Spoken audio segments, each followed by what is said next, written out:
Muhammad ingat yang paling takwa, surga terjamin, sangat dekat dengan Allah, luar biasa. Tugasnya hanya mengingatkan, bukan maksa. Saya di hidayat, Nabi bukan, Rasul bukan, surga belum jelas, amalan berantakan, hisab menegangkan. Kemudian di pagi ini pengen maksa Anda, saya siapa? Saya masih sehat. Ya. Yo dalil. Ini kita bagi dua. Ini yang mengerjakan, ini kemudian yang tidak mengerjakan. Nah. Ada yang menolak, kemudian ada juga yang mempraktikkan. Baik, kita mulai dari yang menolak mengatakan, pertama, ini terkesan ibadah nih. Ya, jadi menilai perbuatan itu sebagai ibadah. Kalau ibadah, mesti ada contoh. Nggak boleh dibuat-buat. Karena sesuatu yang dibuat-buat dalam ibadah, itu bisa melahirkan yang disebut dengan bid'ah. Kalau sudah bid'ah, itu bisa dolalah. Kalau sudah dolalah, itu bisa finnar. Di antara dalilnya, turunkan misalnya hadis riwayat Abu Daud, nomor hadis 4301, 4301. Baik, mari kita lihat pelan-pelan misalnya. Fa inna asdaqal hadithi kitabullah wa khairu hadi hadi Muhammadin sallallahu alaihi wasallam. Ayyakum muhdatsatil qaul. Awas, fa inna kulla muhdatsatin bid'ah wa kullu bid'atin dhalalah. Sampai situ sebetulnya. Ada beberapa riwayat menambahkan, ada yang mengatakan ini syarah penjelasan saja, wa kullu dhalalatin finnar, wa kullu dhalalatin finnar. Jadi setiap yang tersesat berpeluang masuk neraka. Bagian terakhir ini sebetulnya bukan bagian dari inti hadisnya. Hanya beberapa mengatakan ini ada tambahan, ini ada tafsir masuk ke situ. Persis seperti kalimat Ibnu Adam, idza mata Ibnu Adam, padahal di hadisnya bukan Ibnu Adam, di hadisnya insan, idza matal insan atau idza matal abdu. Demikian di hadis riwayat Muslim 9 lafaz. Cuma kemudian disyarah oleh para ulama, wa yuqsadu bil insan Ibnu Adam, yang dimaksud dengan insan semua anak cucu Adam. Maka populer ungkapan idza mata Ibnu Adam. Paham? Oke, teruskan. Ini contohnya enggak ada. Baik ya, ini berpeluang menjadi bid'ah. Sampai kita bahas dulu ya. Awas, hati-hati, jangan marah dulu. Kemudian teruskan ke bawahnya. Nah ini nggak boleh diada-adakan. Yang ketiga, kalau ini baik, nah keluar kaidah. Kalau ini baik, tentu orang dulu sudah mengerjakan sebelumnya. Pernah dengar ungkapan ini? Jadi ada ini ungkapan baru nih. Nanti saya berikan pandangan. Ya, ini saya berikan pandangan. Ini ungkapan baru yang tidak pernah ditemukan di kitab fikih manapun. Ya, kalau baik, tentu dipraktekkan oleh orang sebelumnya. Oleh generasi sebelumnya, Baik, ini diantara dalil-dalilnya. Jelas sampai sini?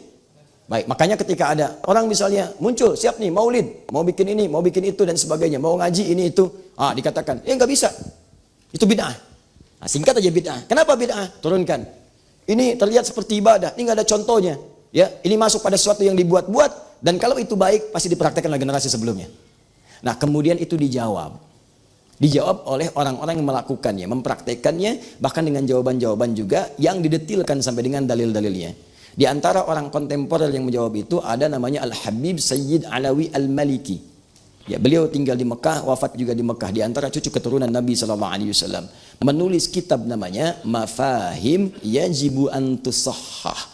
Lihat di halaman 309 sampai dengan 321. Ya, saya qadar Allah nggak ke bawah tuh, padahal sudah saya siapkan, kalau nggak ke bawah. Itu saya punya, kemudian kitab ini juga saya punya, yang lain saya punya. Saya tuh mau saya praktekkan mau enggak, yang penting saya baca dulu, saya lihat. Kita hargai orang berpendapat seperti apa. Baca, jangan sampai kita berargumen tapi tidak punya dalil-dalil. Wah, sampaikan aja. Bid'ah bagaimana? Pokoknya bid'ah lah. Nggak bisa begitu. Harus ada turunan. Ya, harus ada turunan seperti apa, dalilnya apa. Dengar dulu, baca, teliti. Kalau sudah mengerti silahkan simpulkan. Yang penting ada paham referensinya. Ya, mafahim yajibu an tusahhah. Diturunkan oleh beliau. Pertama, ini ibadah, bukan. Siapa yang bilang ibadah? Kata beliau ini bukan ibadah, ini adah, al-adatu. Beda antara ibadah dengan adah. Kalau ibadah sebuah sudah diatur, ada ketentuan. Dari nabinya ada, dalil ada, contoh ada, itu ibadah. Salat ibadah, dalil ada, contoh ada, dipraktekkan. Kalau ada, itu bagian dari tradisi. Tradisi ini bisa jadi diambil dari nilai-nilai syariat, cuma dipraktekkan dalam bentuk kebiasaan masyarakat. Hukum fikihnya mengatakan al-adatul muhakkamah. Adat itu bisa jadi hukum selama tidak bertentangan dengan syariat, boleh dipraktekkan. Misal ada semboyan di Ranah Minang, ya. Adat bersanding syarak, syarak bersanding kitabullah. Adat itu bersanding dengan syarak, bersesuaian dengan syariat. Syariatnya berpedoman pada kitabullah. Kalau nggak bertentangan, praktekkan. Itu jelas. Al-adatul muhakkamah. Adat dibagi dua. Ada adat urusan dunia saja. Adat yang jadi hukum, urusan dunia. Misal, urusan dunia, urusan toilet. Cicahem dengan misalnya yang satu lagi terminal, apa namanya? Leuwih Panjang sampai sekarang tuh ya. Itu Leuwih Panjang dengan Cicahem. Masuk toiletnya beda. Cicahem 1.000 misalnya, Leuwih Panjang 2.000.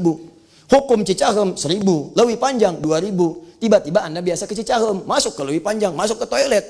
Bayar 1.000, kata orang Leuwih Panjang, Pak 2.000. Nggak bisa, biasanya 1.000. Adat di situ, awas hati-hati, adat itu berbeda jadi hukum, jadi kebiasaan. Kalau sudah kebiasaan, Anda nggak bisa tolak. Itu urusan dunia. Sama bahkan ke istilah. Di sini pisang itu pisang, gedang itu pepaya. Awas, masuk ke Jawa, gedang itu pisang. Awas, jangan itu sayur. Silakan. Oh, monggo niki, ini nasinya loh ya. Niki jangan dimakan. Nasinya jadi makan, sayurnya enggak. Kenapa niki jangan dimakan? Kan jangan tuh sayur. Ya. Paham? Itu adat namanya.